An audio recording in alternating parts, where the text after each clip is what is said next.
to you in front of you? Sandy, do you have one of these chumashim? Okay. Okay. So Parsha Metzora is continuing what we started last week with this tzorat, which is again wrongly translated as leprosy. It was this spiritual ailment that we no longer have today. Our Parsha deals with the strange process of the purification of the Metzora. And I'd like to focus today on an interesting teaching from the Even Ezra that links Metzora to the Exodus from Egypt. Timely, huh? Linking Metzora to the Exodus from Egypt. So let's take a look at the strange process that would take place, page 620, 621. The strange process of the purification of the Metzora. Yocheved, do you want to lead off for us in Ivrit, b'vakasha? עמוד 620. נכון. וידבר השם אל משה לאמור, זאת תהיה תורת המצורע ביום טהרתו והובא אל הכהן. ויצא הכהן אל מחוץ למחנה וראה הכהן והנה נרפא נגע הצרעת מן הצורעה. וציווה הכהן ולקח ומטהר שתי ציפורים חיות טהורות ועץ ארץ ושני תולעת ואזור. וציווה הכהן ושחט את הציפור האחד אל כלי חרס על מים חיים. את הציפור החיה ייקח אותה ואת עץ הארץ ואת שני התולעת ואת האזוב וטבל אותם ואת הציפור החיה ודם הציפור השקוטה על המים החיים. Good. In English, please. Wow. Right. And she didn't read a word of Hebrew when she started my class. Right. I'm kidding. Right. Okay. What a teacher you are. Oh my God, I'm really trying. Okay. In English, please. Someone take it away in English, please. Hashem spoke to Moshe, saying, "This shall be the law of the Metzora on the day of its purification. He shall be brought to the Kohen. The Kohen shall go forth to the outside of the camp. The Kohen shall look, and behold, the Torah's affliction had been healed from the Metzora. The Kohen shall command, and for the person being purified, there shall be taken." Sandy, do you hear me? Still? You can't hear him. Good. Yes, I can. Okay. Yes. I do hear. Thank Here you. from, there should be two, Thank whoever said that. Okay. okay, Sandy. 2 live clean birds, cedar wood, crimson thread, and hyssop. The Kohen shall command, and the one bird shall be slaughtered into, did I skip? No, that's good. Did I skip a page? No. No. Slaughtered into an earthenware vessel over spring water. As for the live bird, he shall take it with cedar wood and the crimson thread and the hyssop. And he shall dip them and the live bird into the blood of the bird that was slaughtered, over the spring water. Then he shall sprinkle 7 times upon the person, being purified from the tzaras. He shall purify him, and he shall set the live bird free upon the open field. The person being purified... That's it. That's what we need. That's enough. Okay? Strange process. A dead bird and a live bird. Right? See, he's taking 2 live, clean birds. Hi, Lily. How are you? Okay? Now, why birds? Rashi says that birds... Wait. Sandy, can you hit your mute button? Hit my mute button. Yeah. I hear you. Okay? Good. Are you still hearing me? Good. That took care of it. Okay. So, the 2 birds, Rashi says, because birds are mitzaftzef tamid. Because mefatvetin tamid b'tziftzuf kol. Birds are always chattering away. What's the connection of birds chattering away to the purification of this Metzora? Well, what does the tzorat primarily come from? Lashon hara, chattering away. Now, all animals communicate, but birds are, Rashi says, mefatfatin tamid, right? They're always chattering away, right? And when it's often, well, when we feel the need to always be saying something, that's where we get ourselves into trouble. So we're taking these two birds, cedar wood, that represents a powerful, lofty, haughty tree. What leads to my speaking badly about others?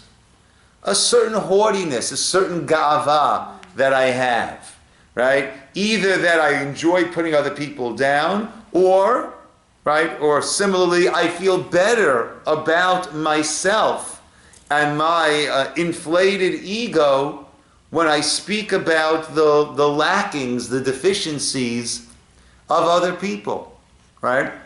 Then I feel a lot better about myself. So we're taking this cedar wood and the hyssop. What is the hyssop?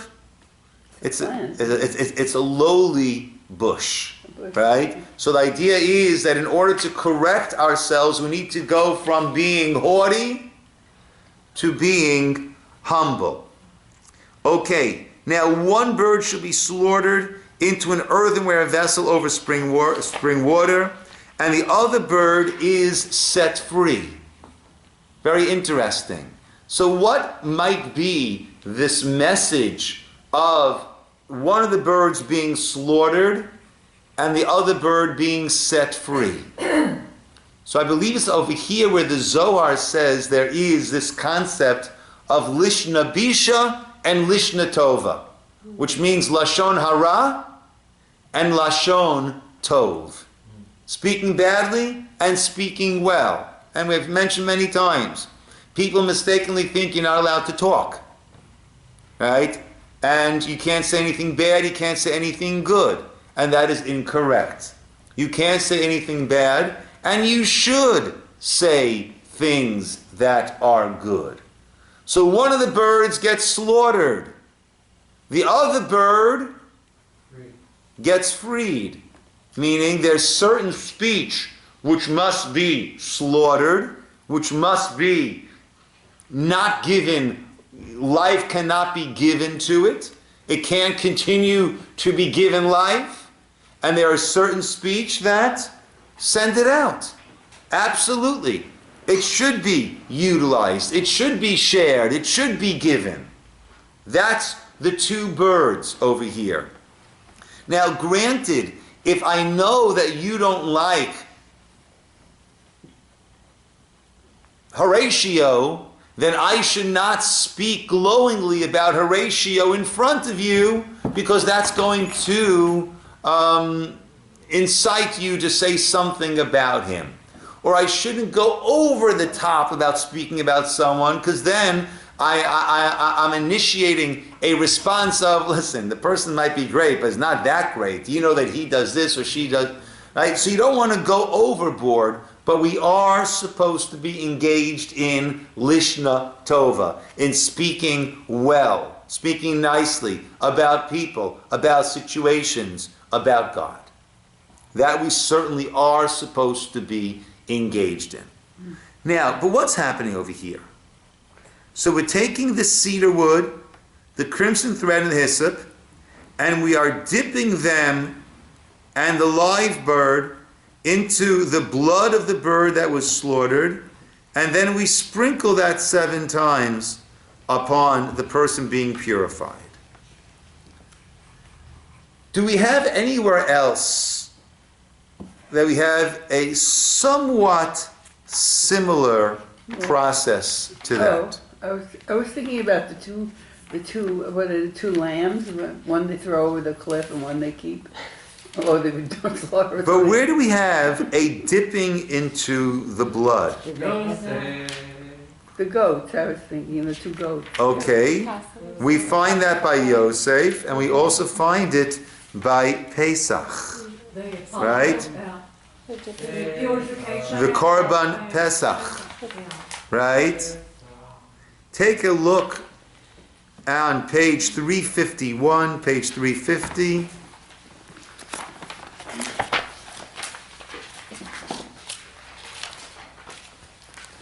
Verse 60 on page 351. We're taking this unblemished, verse 5, lamb or kid, male, within its first year. From the sheep or goat shall you take it. It should be yours for the examination until the 14th day of this month. The entire congregation of the assembly of Israel shall slaughter in the afternoon. They shall take some of its blood and place it on the two doorposts and on the lintel. What's the lintel? It's the Top beam. Yeah. Of the house in which they will eat it. They shall eat the meat on that night, roasted over the fire, and matzot with bitter herbs shall they eat it. Okay. So by Pesach, we also find there was this shchita, this slaughtering, the taking of the blood, and applying it. What would the connection be between Metzora's purification process and the Exodus, Yitziat Mitzrayim, the Exodus from Egypt? Now, let's fast forward for a moment. What is our mitzvah of the Seder? What are the mitzvot of the Seder? To tell ourselves about the story. Okay, right. In addition to the wine and the wine, which is rabbinic, right, and the matzah, which is from the Torah, and the maror, right. Well, the matzah maror, depending, right, if you hold without the Korban Pesach, is it Torah or not? But the clear mitzvah that we have the night of the Seder is Sipur Yitziat Mitzrayim, to speak, to tell the story. The story of what? The Exodus. Which aspects? The whole thing. The whole thing. Where's the emphasis? Freedom. Hashem. God's deliverance of what He did. God's miracles, God's deliverance, God's caring. That is our gratitude towards God for all that He did. Now, the galut, the exile of Egypt, is referred to as galut hapeh, galut halashon, the exile of the mouth, the exile of the tongue, the exile of speech. Why? Why would Egypt, or let me point in the right direction.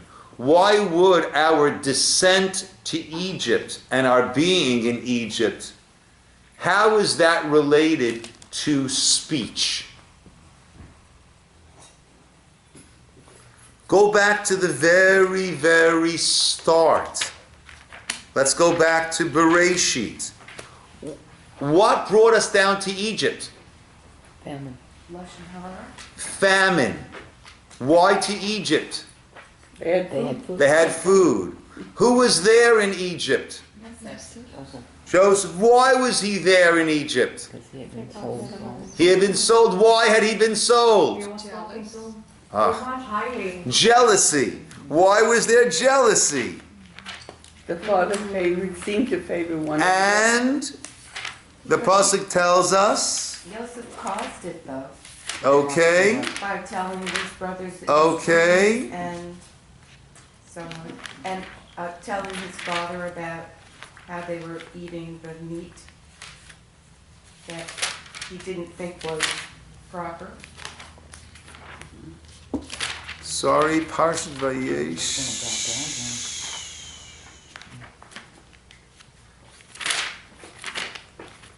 page, sorry, there we go. Page 200. Or 198.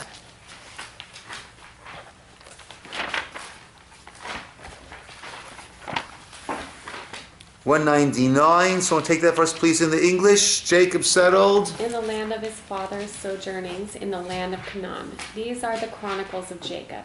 Joseph, at the age of 17 years, was a shepherd with his brothers by the flock, but he was a youth with the sons of Bilhah and the sons of Zilpah and his father's wives, and Joseph would bring evil reports to them about their father. about them to their father. Right? So Yosef, it all started with Vayave Yosef et dibatam ra'ah el avihem, dibatam ra'ah, evil reports. Rashi says, Kol ra'ah shahaya roa ba'achiv b'nei Leah, anything bad that he would see by his brothers, the sons of Leah, what would he do? He would tell it to his father. And Rashi brings the medrash that they were eating a limb from a live animal. They were calling the sons of the maidservants slaves, and that they were acting with impropriety when it came to women. Now, were these things true or not true, what Yosef was saying about the brothers? It was not true. It was a situation that he saw, that he misunderstood, that he misread. And he focused on, or he interpreted it in a negative manner, and then he would relay that on to his father. So the very descent to Mitzrayim began from Yosef's errant speech about his brothers. Just as an aside, what's interesting is that Yosef corrected this later on in his life. When his father ended up coming down to Egypt, the Medrash says that Yosef kept a distance from his father. It was only at the end of his life we hear that he went to his father. Why?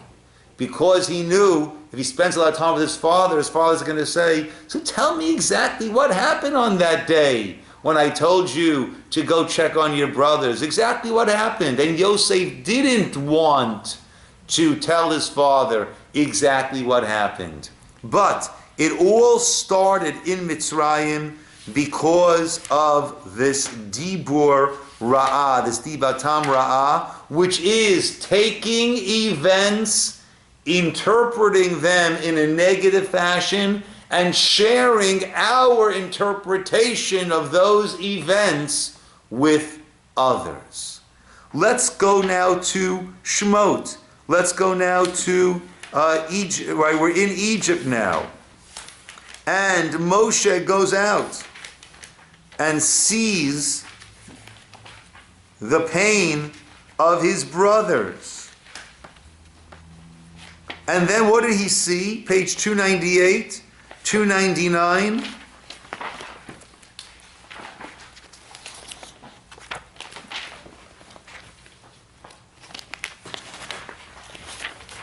Right, someone take from verse 11 there, page 299. It happened in those days that Moses grew up and went out to his brethren and observed their burdens. And he saw an Egyptian man striking a Hebrew man of his brethren. He turned his way and saw that there was no man. So he struck down the Egyptian and hid him in the sand. Continue. He went out. He went out the next day, and behold, 2 Hebrew men were fighting. He said to the wicked one, "Why would you strike your fellow?" He replied, "Who appointed you as a dignitary, a ruler, and a judge over us? Do you propose to murder me as you murdered the Egyptian?" Moses was frightened, and he thought, "Indeed, the matter is known." Pharaoh heard about this matter and sought to kill Moses. So Moses fled from before Pharaoh and settled in the land of Midian. He sat by a well. Good. So Moshe helps this Jew who's being beaten mercilessly by killing the person who was about to kill him, and he hit him, and then he confronts these two people. Who are these two people who were the two Hebrews who were fighting? Good old Datan and Aviram, right?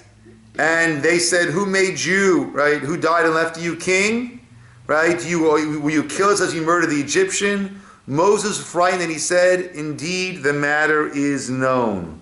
Rashi brings a very famous medrash. Either he was afraid because the matter was known, or medrasho dag lo al shara Yisrael b'Yisrael Rashan dal Turin. Right? He was troubled when he saw that amongst Israel were those who would go and tattle on one another, thinking perhaps from now, Einan Ru'uyin Lihi Gael. They are not worthy of being redeemed. He said, "No da davar." He said, "Oh, the matter is known." Simple meaning, which matter is known? That he killed the Egyptian. The Medrash says, "No da liya davar shehiti tama alav." Now I understand that which I have been wondering about. Ma chet'o yisroel mikol ayin umot. What is the sin of Israel more than the 70 nations?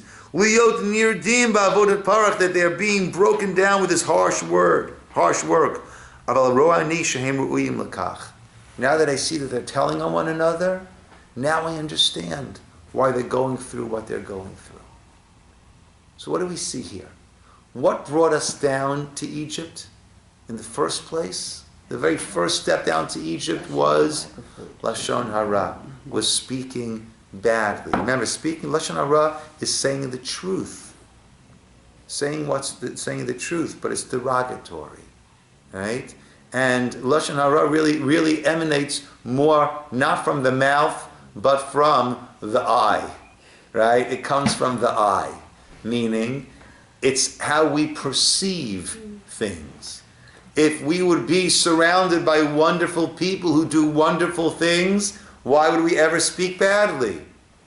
But looking at those same wonderful people who do wonderful things, we see ourselves surrounded by terrible people who do terrible things. And there's a little bit of truth in both of those interpretations. Every single one of us has our good and has our not quite as good, right? And it's a matter of the eye. What are we focusing on? What do we see? What is the world that we live in? Right? There's a famous, the Gemara says that we should judge others favorably, dan l'kaf suchut, in order that God will judge us favorably. Now, often people mistranslate as dan l'kaf suchut to mean give the benefit of the doubt. Now that becomes problematic, because you can't say we should give others the benefit of the doubt, because then God will give us the benefit of the doubt. That makes no sense, because there's no doubt. God knows. But if we say judge others favorably, then God will judge us favorably. Meaning what? It's not the benefit of the doubt necessarily, but what am I going to focus on in what the person did? Right? The person gave a very nice donation. Wonderful. Are they generous? Are they kindly? Are they caring? Or are they egotistical and want everyone to know just how wealthy they are, and they want everyone to know just how caring and generous they are? Right? I could look at everything in a positive way or a negative way. So therefore, dan l'kaf zchut, judge others favorably, focus on the positive, and then God, when He looks at us, He too will focus on our positive and choose to look away from the less savory aspects of our personalities and our actions. Okay? So the issue over here is that Yosef focused on the bad and shared it. Right? Dov, you with us? Dov. Right? Yosef focused on the negative, right? And shared that. That sent us down to Mitzrayim, and we were still afflicted there in Egypt with this, and the Medrash, according to the Medrash, Moshe understood that was the cause.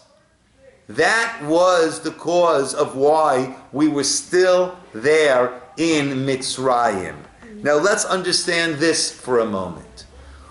Paro, right? Paro is the embodiment of the Egyptian empire. So, I forget who says this. Paro is spelt, let's take a look at his name.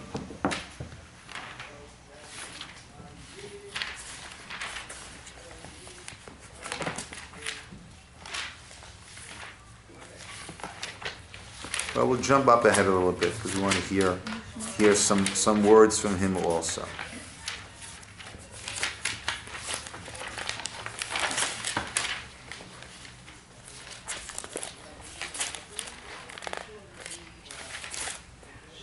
Okay, Paro is spelled Pei Reish. Just 1 second.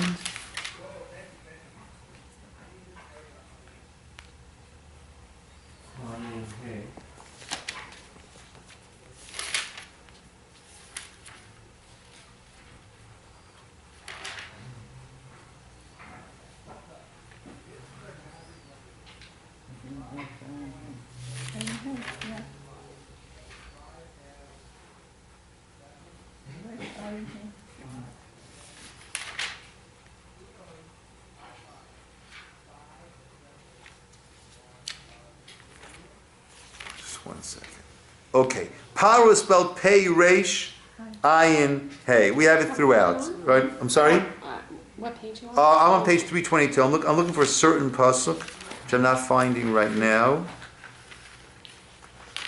But 322, Pei Reish Ayin Hey is the name is his name. Pei Reish Ayin Hey. Take the last two letters, the first and last letter of his name. What do you have? Peh. No. Peh, mouth. Take the middle letters. What do you have? Ra. Right? Ra. Right? In other words, his whole expression. Now look how these letters are positioned. His whole peh was filled with Ra.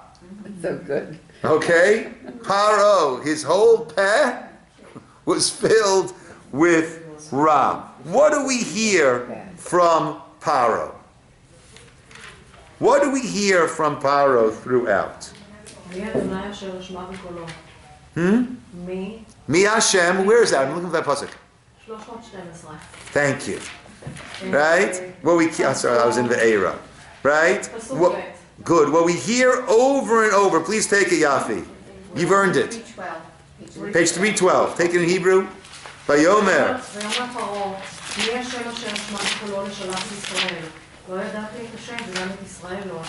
Perfect. Thank you. That's what I was looking for.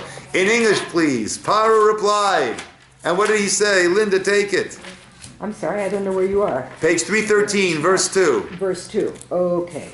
Paro replied. Go for number 1. Afterwards, Moses and Aaron. Afterwards, Moses and Aaron came and said to Pharaoh, so said Hashem, the God of Israel, send out my people that they may celebrate for me in the wilderness. Pharaoh replied, who is Hashem that I should heed his voice to send out Israel? I do not know Hashem, nor will I send out Israel.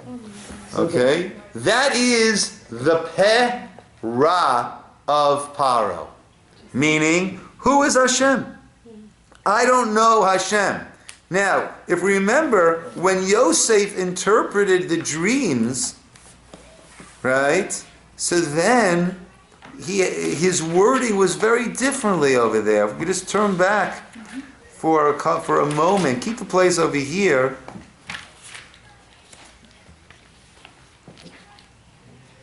Page 226, 227, Yosef. Right? 228, 229. Right? Joseph interprets the dreams, 37, the very top of 229. Okay, Eileen, you want to take that? The matter? The matter appeared good in Pharaoh's eyes and in the eyes of all his servants. Pharaoh said to his servants, "Could we find another like him, a man in whom is the Spirit of God?" Then Pharaoh said to Joseph, "Since God has informed you of all this, there can be no one so discerning and wise as you." Oh, so that's what he says over there. And here, what does he say? Who is God? Who is Hashem to hear his voice? I do not know Hashem, nor will I send out Israel. But doesn't it also say that a different Pharaoh had taken over? They're not the same one? Well, either some say that it was a new Pharaoh, and Rashi there brings another interpretation is it was the same Pharaoh who made himself as if he did not know of Yosef. Even if it was a new Pharaoh, right? But you kind of know a little bit of your history when you become king, right? Of what this Joseph fellow did, right? So when it's going in my favor, when it's an interpretation of, seven good years and 7 bad years, and therefore, in order to secure my kingdom and make my kingdom the place where everyone will come to get their sustenance, that God I like. When it will be, send out my people, then it's, who is this God?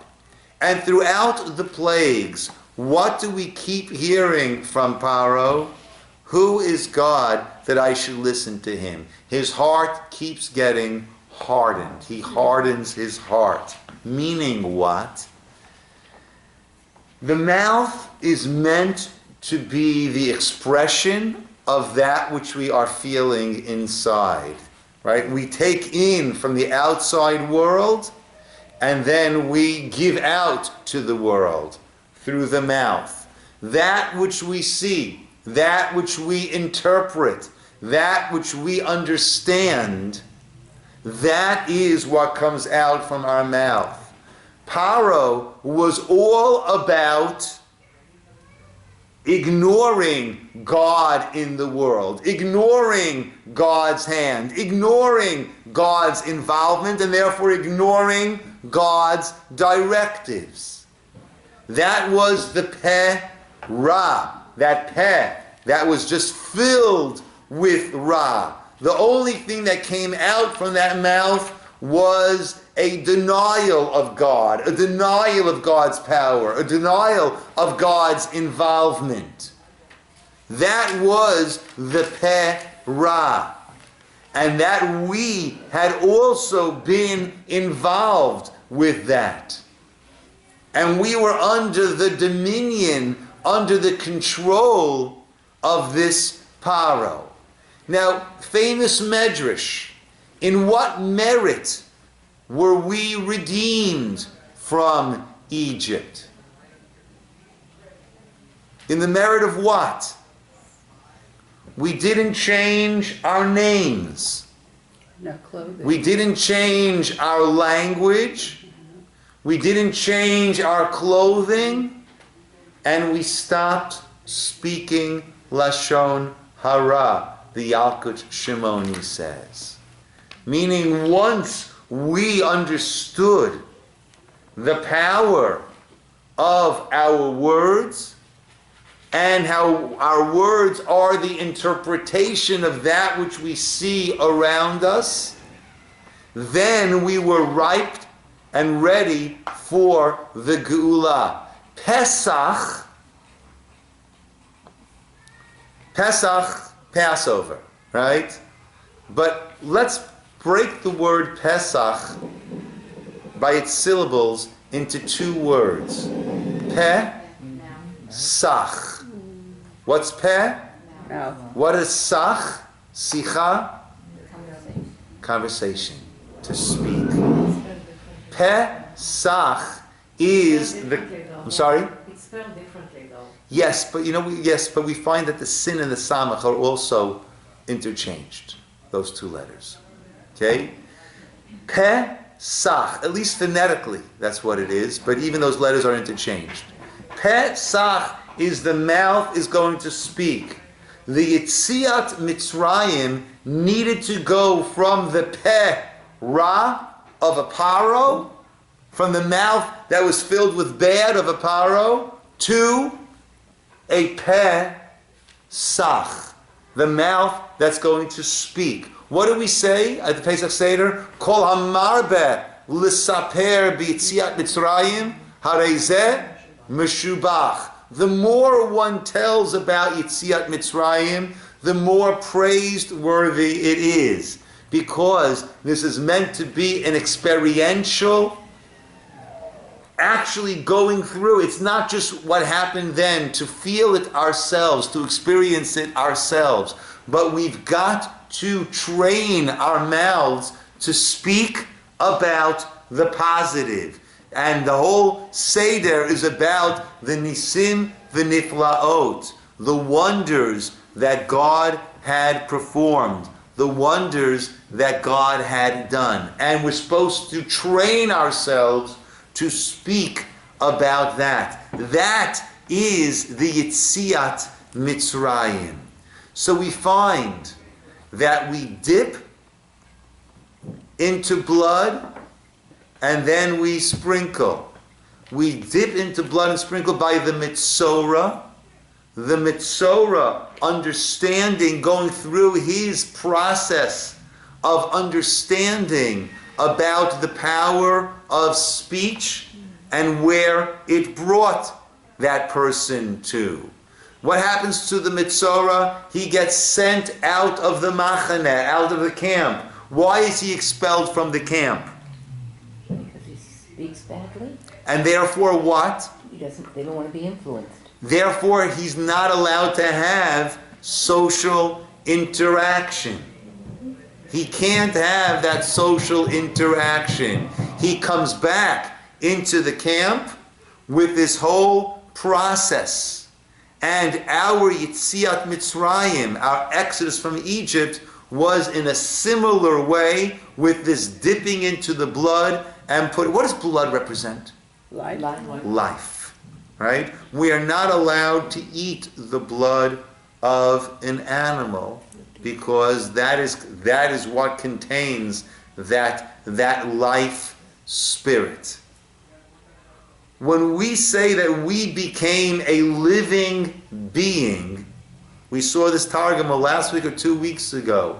How did the Targum explain that God, when he made man, he made him into a nefesh chaya? How did the Targum explain it? Remember? Nefesh memalala, a speaking being. A speaking being. And all animals communicate. What is unique about mankind and our speech? We communicate ideas. We communicate ideas. Good. Ideas. Interpretations of that which we take in. Animals communicate like there's food there or it's danger or something immediate. Correct. Immediate. Correct. It Right? is in the future. It's right not now. interpretation of ideas that are being shared. Right. What makes us uniquely human is our ability to take in and share. And again, we choose what interpretation are we making and how are we sharing that. So we find that Mitzrayim was mouth speaking related, as is the Metzora.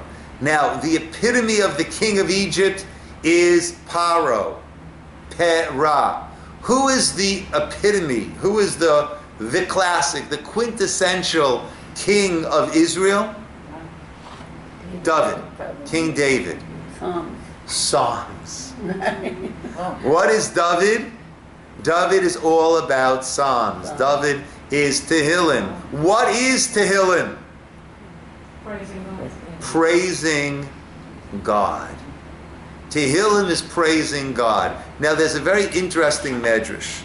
The medrash says that when Nebuchadnezzar, the Gemara says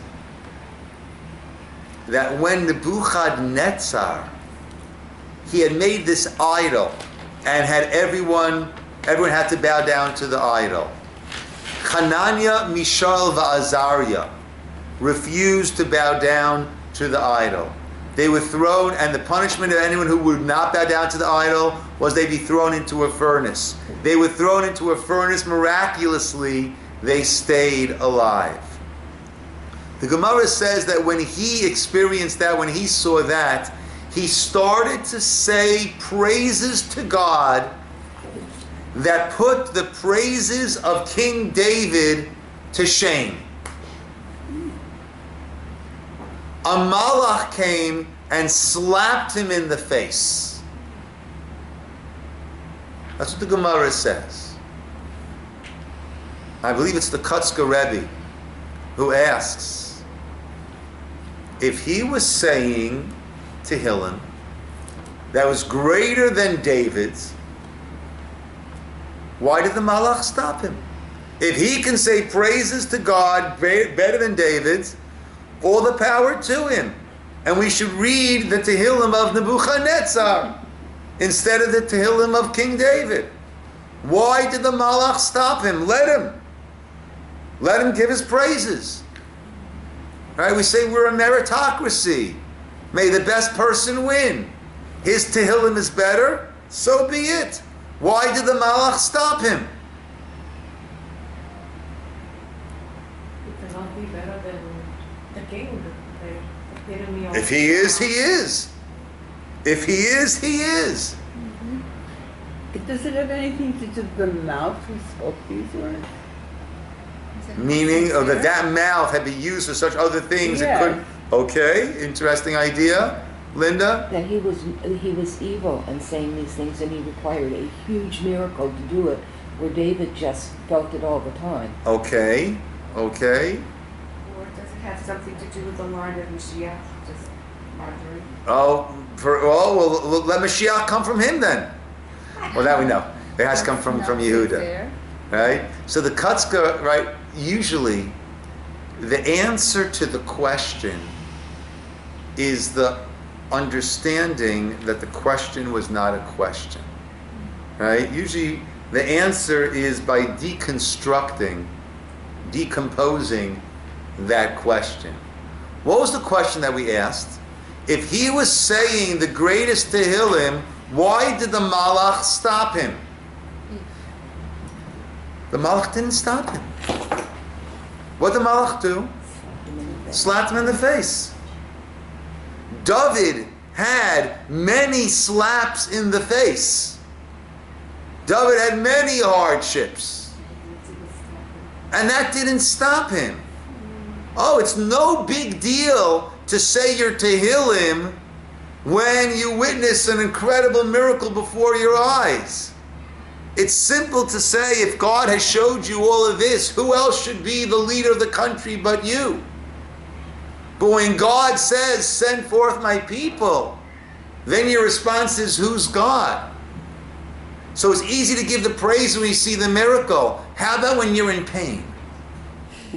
How about when you got slapped? How about when you're hurting? How about when things didn't go the way that you had wanted them to go? The way that if you were God, you certainly would have done it differently. That is the peh. That is the mouth of a David HaMelech. That when things are good, he sings the praises, and when he's on the run from Shaul, on the run from his son, being cursed by Shimi, always David, right? Kitzara v'yom tzara ekra. I forget the exact pasuk. David was always singing forth the praises to Hashem. That is our Melech, the antithesis of a Paro, of a Perah, who is always excluding God from the equation. Never including him, never appreciating, never acknowledging. Then you have David, who's always acknowledging, always appreciating, always singing the song to Hashem. That was the geula. That was the redemption that we came. And even Moshe was at fault. Right? Moshe spoke up and said, Lama hareota la'am hazeh. When he first went to Paro, and Paro's response was not the quick agreement that he thought it would be. And even though Hashem had told Moshe he won't agree right away, but Moshe thought it would be bang, bang, bang, bang, bang, plagues, and then they let him go. But after that, there was this silence. There was this deafening radio silence that God hadn't spoken to Moshe. And Moshe says, Me'az bati leparo, from the time that I came to Paro, hareyota la'am hazeh. You have made things worse for this people. And what was the end? What was the end? Moshe took that word az from the time that it came to Paro. It got worse. What does Moshe do with that word az? Or else do we have the word az? Az yashir Moshe uvinei yisroel et hashira hazot laHashem. After the splitting of the sea, what do we have? Az yashir Moshe. Then Moshe sang, and Bnei Yisrael sang this song. The whole idea of Yetziat Mitzrayim was for us to see the hand of Hashem and all that goes on, whether it is what we hope for or what we don't hope for, to see the hand of Hashem and to appreciate. Right? Someone says, "How are you?" What do we say? Baruch Hashem. So one of my uncles, Lav Shalom, would say, but you always say Baruch Hashem. Baruch Hashem good or Baruch Hashem bad? Right? He used to say, right? But the truth is, right? Baruch Hashem. Right? We need to try. The Gemara says, "Kashem shemevarchen al hatov, kach mevarchen al hara." The same way that we thank Hashem for that which we perceive as tov, as good, so too we thank Hashem for the ra, for that which we perceive as ra, as bad. Because ultimately, Bayom Ahu Yeh Hashem Echad Ushmo Echad. Ultimately, Hashem's name will be one. Hashem will be one. His name will be one. Which name will that be? It'll be the name of Rachamim, the name of Hashem, the name of compassion. We don't see it. We don't see it. David didn't see it. Sometimes he did, sometimes he did it. He didn't. He had a tough, rough life. And Tehillim is his. And he is our Melech.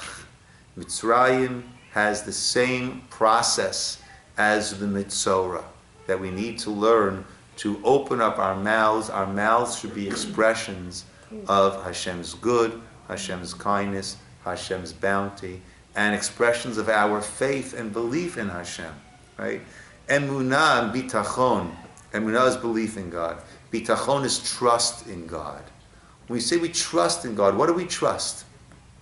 That God will do what we hope He will do? No. Or whatever He sees us. That God will do what is ultimately the right, best thing to do. Right? I have bitachon that the person will get better. That's dangerous. Right? We can't have bitachon. We can't trust the person will get better. Trust is like the old Allstate commercial, right? That we're in good hands, right? That's our trust. Our trust is that God is involved, intimately involved in all that transpires, in all that takes place in my life. And He is lovingly orchestrating and shepherding me through life with the good times and the times that I find challenging or downright painful, torturous. But God is there with us. And that was the galut of Mitzrayim. It began with Yosef, continued there, as we saw at Datan Vaviram, and it ends with the Az Yashir, and with our Sipur Yitziat Mitzrayim, and our mitzvah of telling of the Exodus from Egypt. Okay, we'll close it over here. Thank you, Rabbi. Thank you, Rabbi. But then we have to do all over